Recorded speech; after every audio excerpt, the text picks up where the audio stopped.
live? I think so. Well, we are live then, so we can talk to people. Do the messages come up on my screen, or they just takes come a up? while. It takes a while. Okay. Ask one of the ones from earlier on. Right. Well, first of all, I think I should say hello. Anybody that's on Facebook Live at 8 o'clock this Thursday. Thanks for joining myself and Declan in a socially distanced Facebook Live. Ask Us Anything. We're not sitting in the same room. We're not sitting in the same house, but we are drinking the same tea. Out of the same wine glasses. The blue wine glasses have proved to be, we're thinking of doing our own line of 4 of us blue wine glasses, but they're proving a big hit. So cheers to everybody out there in Facebook land. Again, can't do shows. Hey, who's got the wine? You know, we had to get our own Siobhan. This is great. Did you figure this out, Declan? Our messages come up on it. That's pretty handy. Yeah. Cheers from Dundalk, Marie. Yes, we've had to get our own wine this time. What, Declan? Let's give a plug for the. Mine is a fruity little number. I feel like Gary Vaynerchuk here. What is it? What's yours? Tesco Special. Dirty old Campo. Oh, he's going for the Campo. Did you get that locally? Yeah. There'll be a run on them. There'll be a run on them in Carlingford now. I think they're a good price. Is that right? They're pricey numbers.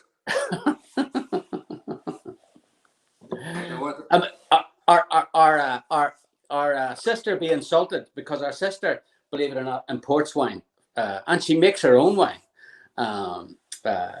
So she will be. She won't be too happy that the next time we put a wine bottle up, Declan, it should be Sinead's wine we're doing. Should be a Captain Co wine. Connor, how are you? Hope all is well with you too. This split string stuff is some crack. Will I get to some of the questions? Yeah. Okay. There's some of the questions, and there's some of the questions from Love the Campo. What is mine? It's El Rastro. Yeah, gone cheap stuff. El Mastro. I mean, there's no. I don't think anybody's getting too excited about that one. The Campo it seems to be the big hit. Okay, let me start off with the first question. Well, we had Dermot, who's buying the wine. We had to buy our own. So the second question I've got is from Amanda Armstrong. I always go for the ones. Again, the Declan doesn't know what questions I'm going to ask him up front. What's your most embarrassing moment on stage?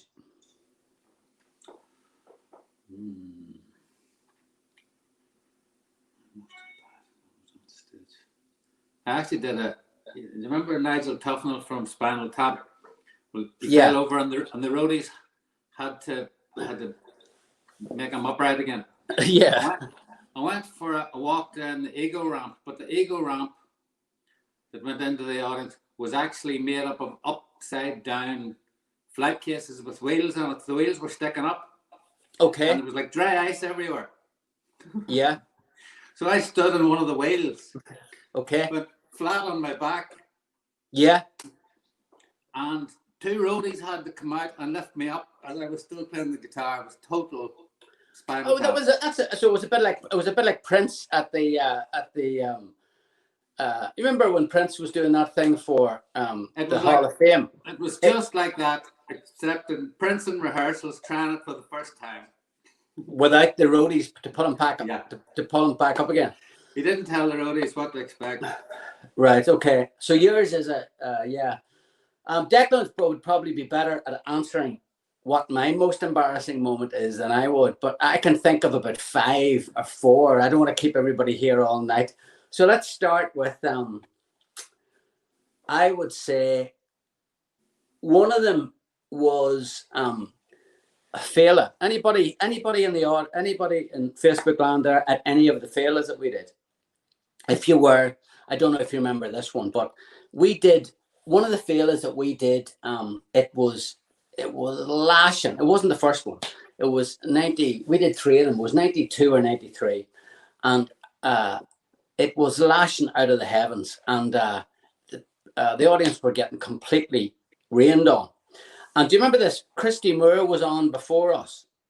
Yeah. And I remember feeling sorry for him because all he had was this one acoustic guitar. And he went, if I remember seeing him walking up onto the stage, as I said, the audience were all drenched in Seppel Stadium. And so he starts off, and the very first song he did was Liston Varna, and the whole audience sort of lifted, and they just forgot about the rain. So that was great. But unfortunately, we were on after him. So I remember thinking, God, what are we gonna do here? What are we gonna do to try and not for the show not to go downhill? So I remember I wasn't that au fait with electricity or anything else really. I wasn't. Declan will vouch for this, but I'm not the technical member of the band. And I thought we'd been given sort of like we had like water that had been taken from the dressing rooms, and the water was all encased in ice.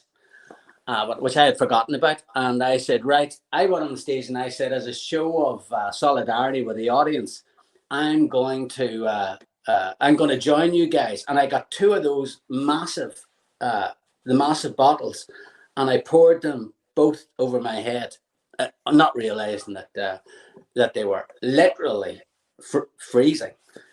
And I remember the roadies at the side of the stage looking at me like in a mixture of sort of anger and bewilderment, and going a lot of this going on, and but it was too late. I completely drenched myself, and then for the next hour, I proceeded to slide around the stage like Torval without Dean, and try and keep my footing because the place was like an ice rink, and it got worse because after us was a band called Extreme. I don't know if you remember those guys, but Extreme were on after us, and they're known for a slow song called is it More Than Words, something like that, which is a small ballad, but essentially they're actually a sort of a rocking band. So they came on, and he went running onto the stage, but the roadies hadn't cleared off the water from the stage, and he started on that side of the stage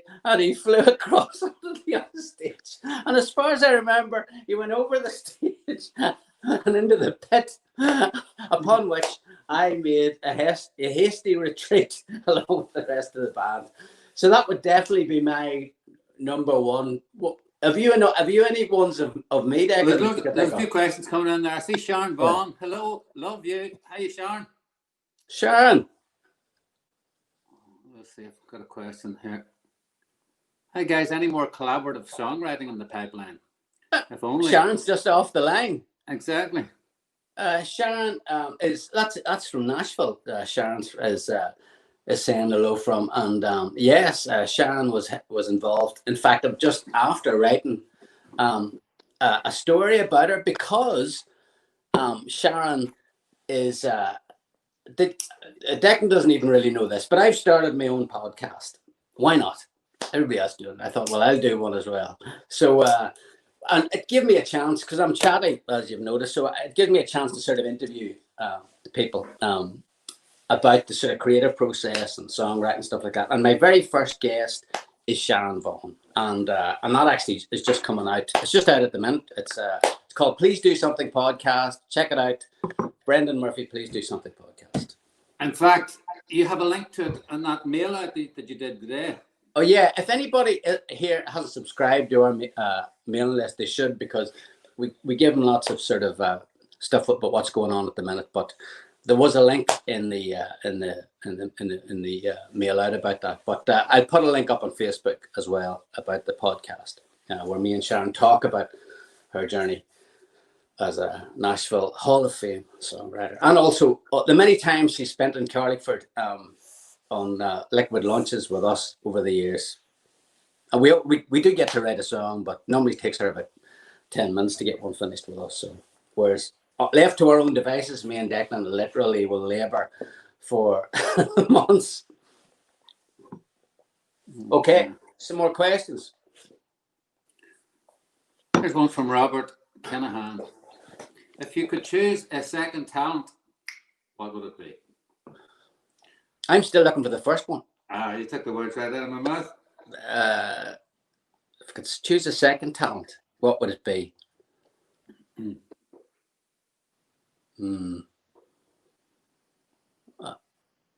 I would quite like to know how to hypnotize. Don't ask me why. What would you get up to? What would you get up to? I would, if I would get a sort of a speeding fine or something like that.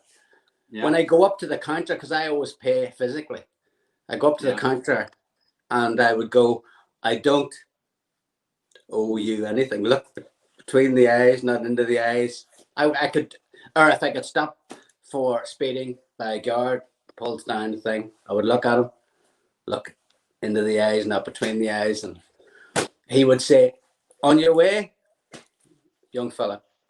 Or maybe not young fella, but on your way, fella. Very good. What about you? I'd like to be able to turn invisible at the drop of a hat. Well, that's a good one. But also a bit suspect. And for what reason, might I ask? And for what reason? Well, for the very same thing. Say there was, a group of ruffians that were hoodlums chasing you down the street. Which happens all the time to you. Happens all the time. That's how I keep fit. Running from hoodlums. Running from hoodlums, yeah. Okay. What else do we have here? All right. Go ahead. Sylvia Harmon. I bought Songs to Tempted on cassette with my first paycheck. What did you both buy with yours? So I assume what Sylvia means is, when we got our record deal, what's. Do you remember? I bought as many electric guitars as I could afford. Was that what you bought? Yeah, bought a Les Paul and Telly, and there was one other. Yeah, it was like a copy. It was Eric Bell had made a Strat. It wasn't really a Strat. It was like a custom made guitar. Bought 3 guitars. What happened? What happened to those? I still have 2 of them, and I swapped one of them for another one, and then I swapped that for the Firebird. So I still have the Firebird, and I've got the red Firebird, which you don't really play. Is it any good, that guitar? That's a great guitar, but it's awkward. You can't really play it sitting down because the balance of it. But yeah.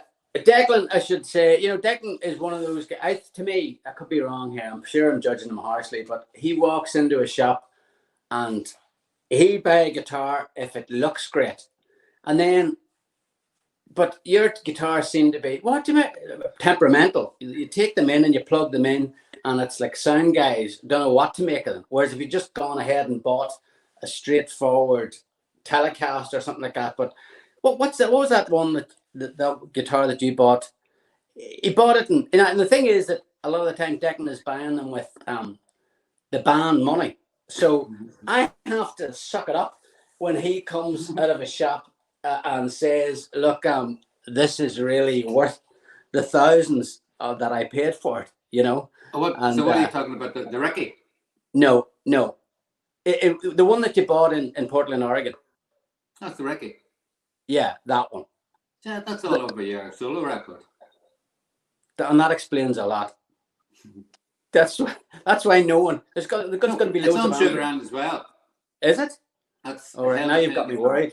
What? That's on Hell to Pay. Nobody knows that song off that record. It's not in any of the big songs, is it? It might be in Going South. Is it? Must be at the end. It's unpredictable anyway. But there is the gut string though. It's quite a lot of gut string guitar and sugar. Yeah, the gut string I bought from a guy in PJ O'Hare's, which is a local drinking den in Carlingford, and the guy started off the night. He had been around his house the week before, and he said he would never sell it. So I bought him a pint and said, had actually borrowed it and played Argenta on it, recorded Argenta, and I knew it was fantastic sounding guitar. Okay. So played him a drink all night, and at the end of the night, he said, hang on to that guitar. I'll take a couple of £100 for it.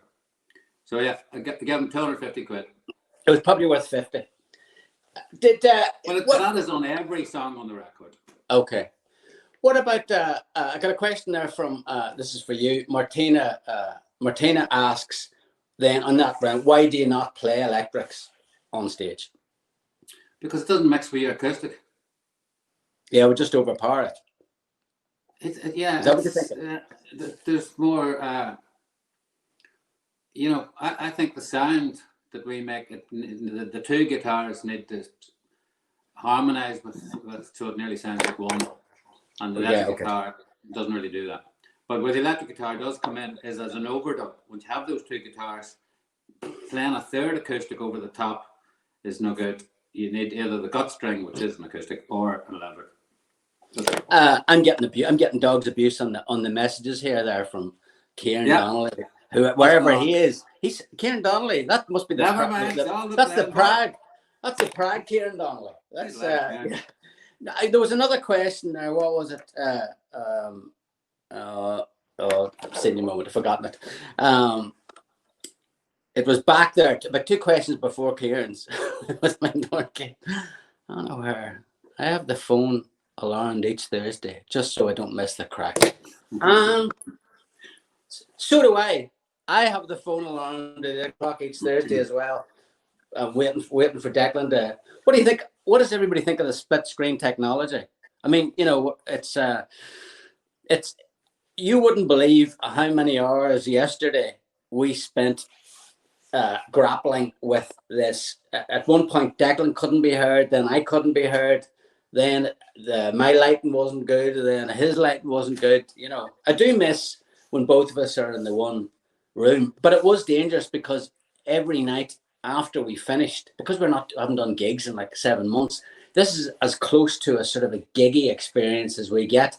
So, and correct me if I'm wrong, we end up polishing off 2 bottles of wine after it closes down. We've normally finished one by the time the interview is over, and then we start on the second one after that and do the post-mortem. I said, I'm a third already. Wow, okay. It doesn't make the eyes go a bit funny.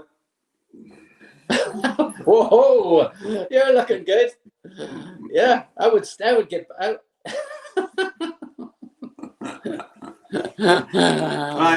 I have seen you. I have seen you like that on many an occasion.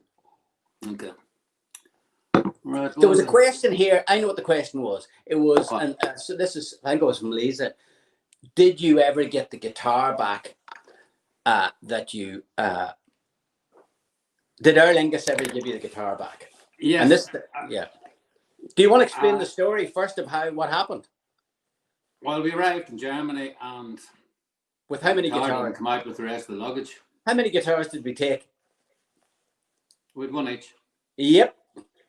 Yeah. So we landed. So we got into a rented car. You were driving. No, before we got into the rented car, we hung around Frankfurt Airport for a good 2 hours while didn't come. But we to had let to go the shop. We had a gig that night. Yeah, we had a gig that night. That's right. I remember. So and we only had one guitar. Around Dusseldorf. Yeah. On the wrong side of the road. Yeah. In a rented car that they'd never driven before. Yeah. Looking on the wrong side of the road. looking for a guitar shop to buy a guitar. Yeah. And I you bought know, a pound of the thing. I break out in a cold sweat every time Declan walks into a guitar shop and Yeah. takes out the company credit card. And Yeah. and then we went into one again, and you haven't touched that guitar that you bought in Germany It's a since. dog of a thing. Dog of a thing. Why And did the you whole buy it? chair on Did because we just everything go to else some? was like, It was like a house. It was a house of horrors. It was like a musical house of horrors that we went into. you know, because you know, otherwise it was all these like super expensive guitars, and then like you know, on the flip end of it was all these sort of duds. Yeah. So, and I didn't know whether I was going to get the guitar like tomorrow or 2 days. And you know, Yeah. I didn't think we would be doing the whole tour with it. But it was just about good enough. I actually got used to it, but what a dog of a thing. I thought it was a dud when you were playing it. A complete dud. By the way, Kieran Donnelly's just asked, did Enya give you those wine glasses? No. That is Enya. I don't know how to. Oh, Greg Bell, possible release date for Amplifier. I won't give up. Greg. Oh, look at you. Fair play to you. This is the moment I've been waiting for. There is, look, Tara is straight in with the link to, wait for it. Declan has been busy putting together artwork for, this is the album that never was. The album that we spent 3 years on and then basically put aside and went and started a completely new album in a completely new direction. Some people won't even know what we're talking about. But this is an album that we... Let's see the inside of it. The inside of it's nice. Artwork, but you see, this is Declan's design, which is... So explain the design of Amplifier there, Declan. Well, that's a 24-track multi machine, and what can I say? It's so you bring it, so it's you take it out, and it's like changing the rail. Yeah, there's the rail. Very good, very good. You can see all Declan's art school training didn't go to waste. There's the song titles on it. Turn on. Someone's got to lose. What do you think of Dustin the Turkeys' version of Mary? Not as good as ours. The original Run for Its Money. Not as good. Not quite as good as ours. But fair play to him. He had to go.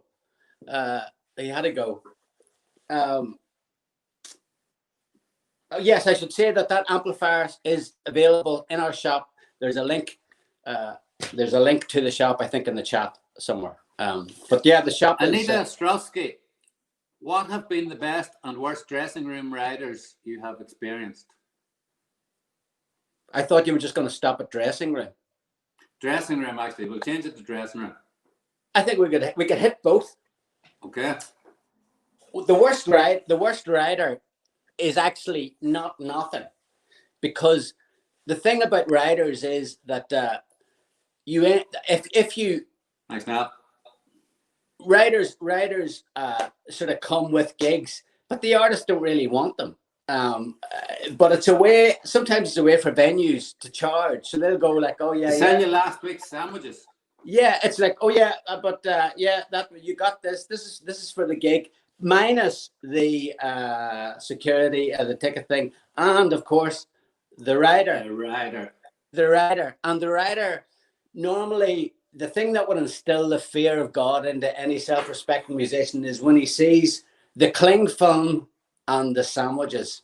That is because those sandwiches have probably been have been in that dressing room off and on probably for about 6 months. And, musicians being musicians, God knows, where they could have got to and then been put back again. It's just not even worth thinking about. So anytime I see the white bread and the plastic over the white bread, what about you, Declan? Would you say that's the worst for a rider? Or? Well, I was thinking of that dressing room there. I remember there was one dressing room where we had to sit on beer kegs next to an ice making machine, and there was a leak in the roof. So I won't name any names, but it was Rosie and Dove in Galway. But do you remember? Do you remember? Brandon. Do you remember the Duchess of York in Leeds? Do you remember that gig? You know, it would be you'd be playing, and it would be you'd be losing. You know, this was like back in the early days. You'd be sweating. The audience would be sweating, and then you went out the fire escape. Do you remember this? Onto the roof. This was to get backstage in the Duchess of York in Leeds. Block that out of my memory. No, it's to get very the dressing famous. room, you had to go outside. You had to go outside, yeah. So it's basically you were roasting, then hypothermia, then into the dressing room, you know, and there was nowhere else to go. You know what I mean? There was basically into the bus or back into the gig. Yeah.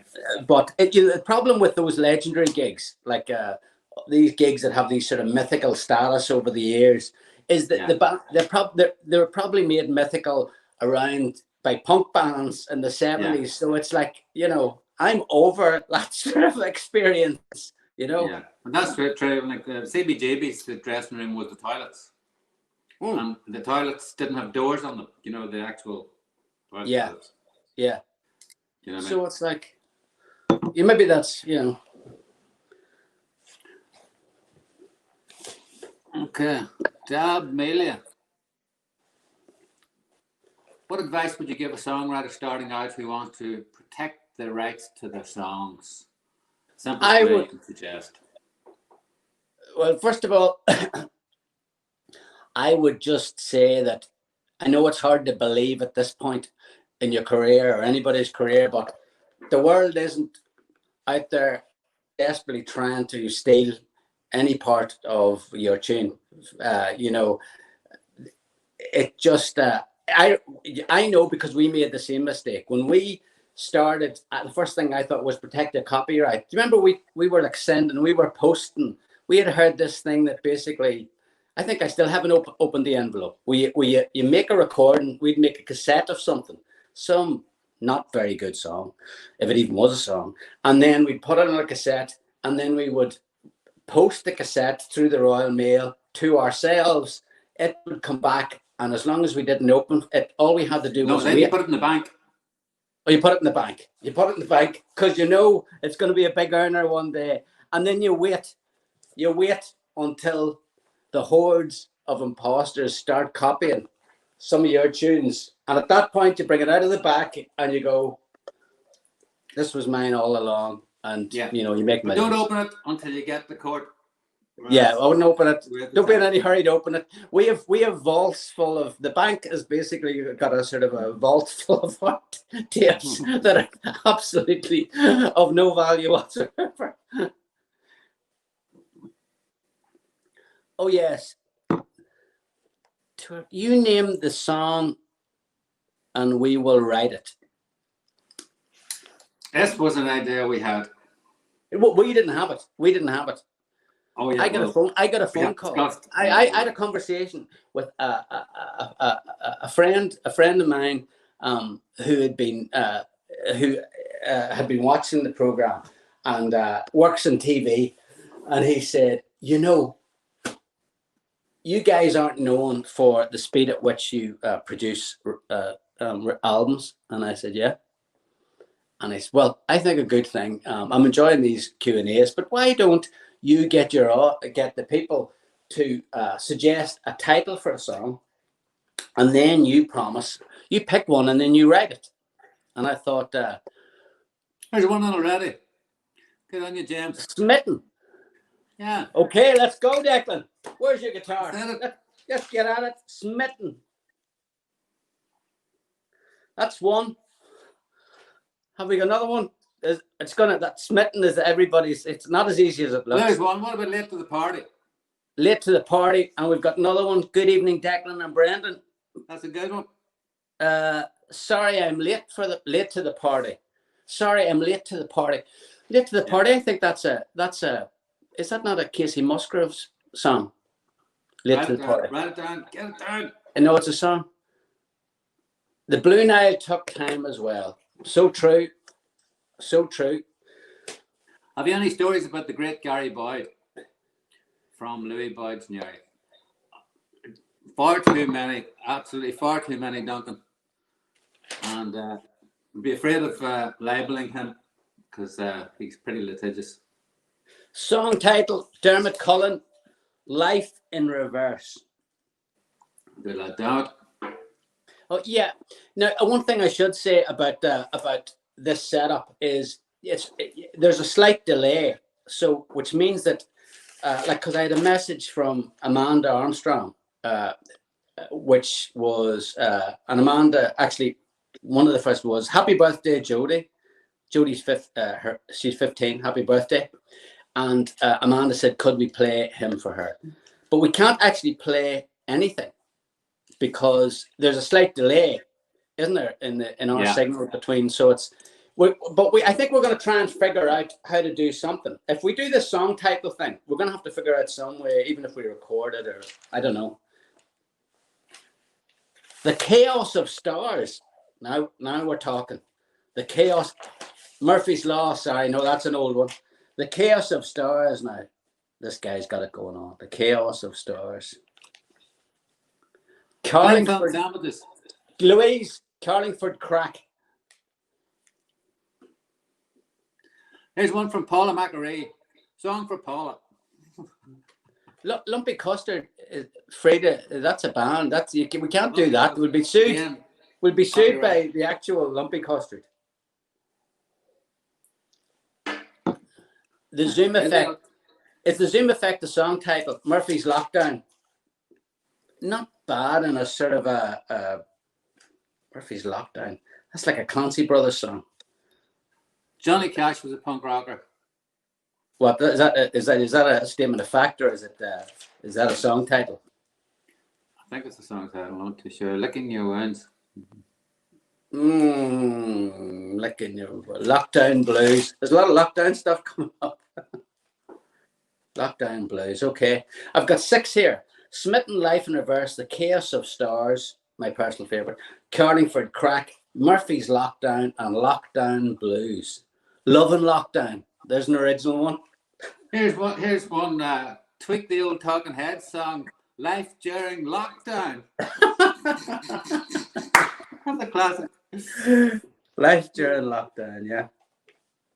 Okay. We're on 8. Prison's Life During Wartime. The Blue Glasses. The Blue Glasses. Okay. The Zoom Effect. Yeah, I've got that. I've got this. Michael Boyle, Broken G-string. Blue Nun and Blue Glasses. That could be interesting. I could see an interesting narrative for that one. Blue Nun, Broken G-string. There's a guy. Broken G-string. Okay. Locking you. Lock. This. I think we've sort of started something here. Declan. Locking you in my lockdown. Guy, keep them coming, and we're gonna meet Declan. We'll peruse them over the next 6 days and try and pick one. And then when we pick one, and then we're gonna try and record it at some point. And wait a minute, we've got 10 or 11. That'll keep us busy for a few of the 6 weeks. Mary's Update. That might be the title. Okay, maybe not. Tomorrow's Town. Not the worst either. Let me see here. What have I got? Okay. Was Jane in Sugar Island based on a real person? It's Colette. And if so, did she recognize herself in the song? And did you regret not meeting up with her on the bridge? Was Jane a real person? No, that was songwriting. But, I knew, there was a lot of Janes, I think, for the boys of the Abbey and the college and St. Joseph's and the people that were at school and the Sacred Heart and Our Ladies and the girls' school. So I think, everybody knew somebody that had a Jane experience, whether it was the one that got away, but there's not an actual Jane, no. If you don't ask me, I won't have to lie. Okay. This is one from Paul. Any plans to release Heaven and Earth or Fingerprints on vinyl? And the answer is yes, definitely. The colored vinyl has gone over so well that we are we're doing. For anybody that doesn't know, we have finally gone vinyl after 25 years. Last time, 25 plus years. Man Alive was the last album that the four of us came out in vinyl, but we've got back into it, and it is a thing of beauty. Now, is it just a sample?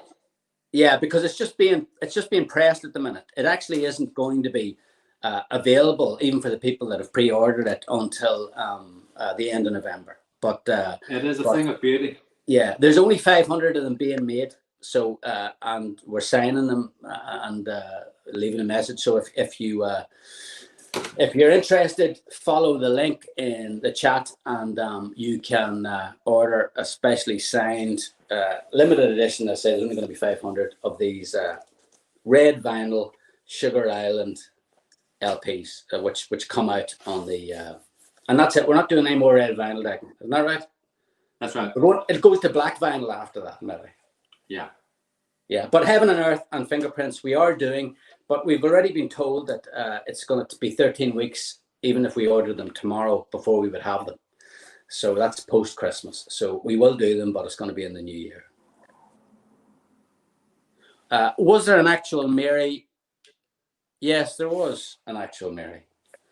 And it was a girl that lived up the road from us in Courtney Hill, who I had a crush on, even though I never got the chance to talk to her. But unfortunately for me, I was 2 years younger than her. And when you're 15 and the other person is 17, that's a bit of a deal breaker. And that was the first time I got my heart broken.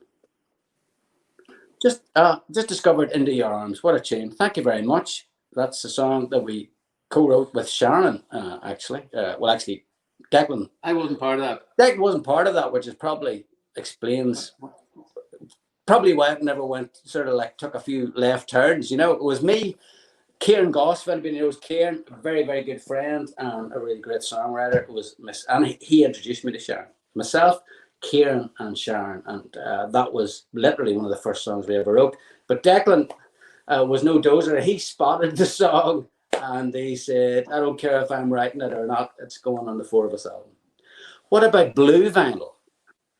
Well, let me ask you, Lisa, if you're putting blue vinyl on any of our previous, because we're gonna change the color for each of our albums. What color? What album? What album would be blue? What do you think? We have Heaven and Earth. Was it not more of a greeny color? Well, no. Yeah, blue green. Now, okay, was Mary a blue nun? Okay, guys, I know anybody that's if you're in Ireland, and I know particularly Southern Ireland, we've got 6 weeks of split screen lives ahead of us because we're all on our own. So I just wanted to say to everybody to hopefully keep the chin up for these 6 weeks. It's not going to be easy for any of us, but somehow we're going to get through it. And when in doubt, there's never a bad idea to get the red wine out. But on the title front, I think we should keep them coming. We're going to keep them coming. And when do you think realistically, Deck? We'll figure out a way to do it, but we'll say it in a couple of weeks. Yeah, so if we decide on a title, and next week we're going to announce the song that we're going to try and write. So if between now and next week, and maybe we can give updates. The thing is, we're going to be writing remotely because I'm not going to be with you, so you're going to have to be sending me guitar parts, and then I'll be sending you vocals, and then we're sort of putting them together through, as I said, Declan's the technician, so he knows how to do all this sort of stuff. And and we take it from there. But Smitten, Life in Reverse, The Chaos of Stars, Carlingford Crack, Murphy's Lockdown Blues, Loving the Lockdown, The Blue Glass, Broken G String. Anything jumping out there for you, Dick? Let's wait till there's another few before we commit ourselves. Okay. Well, look, guys, thanks a million for joining us again this Thursday night. Is there anything you want to add, Dick? Let's see those song titles again. Smitten, Life in Reverse, The Chaos of Stars, Carlingford Crack, Murphy's Hang on Lockdown. a second. Yeah, let's not do a lockdown. I don't want to do a lockdown title. Okay, sorry, you can't use the word lockdown. Why? It's just too much of a downer. So I would just take them out. Yeah. We've called the number. Okay, so Smitten, Life in Reverse. See, this is you're getting a window into our writing process. I'm throwing them out there, and Declan's just cutting everything to ribbons, right? So what's it? So Loving the Lockdown, that's going. Lockdown Blues, that's going. With another lockdown, no. Okay, so anything else you would like to add? Thanks so much for setting this up on this this technical. Just relieved the courier arrived in time. What courier? The courier brought up the blue glass. Very hard to get a courier on the first day of lockdown. It's very hard to get a courier in lockdown. Yeah, I mean it's hard enough even if you're doing the Tesco order to get that going. Never mind the blue glasses, and you could give a virtual chink. Yeah. A virtual chink. Oh yeah, a virtual chink. Yeah. Launch it. Oh, hang on. Reversed. Anyway. Right, guys. It's been left to me to hit the exit button. See you next week, and keep her lit.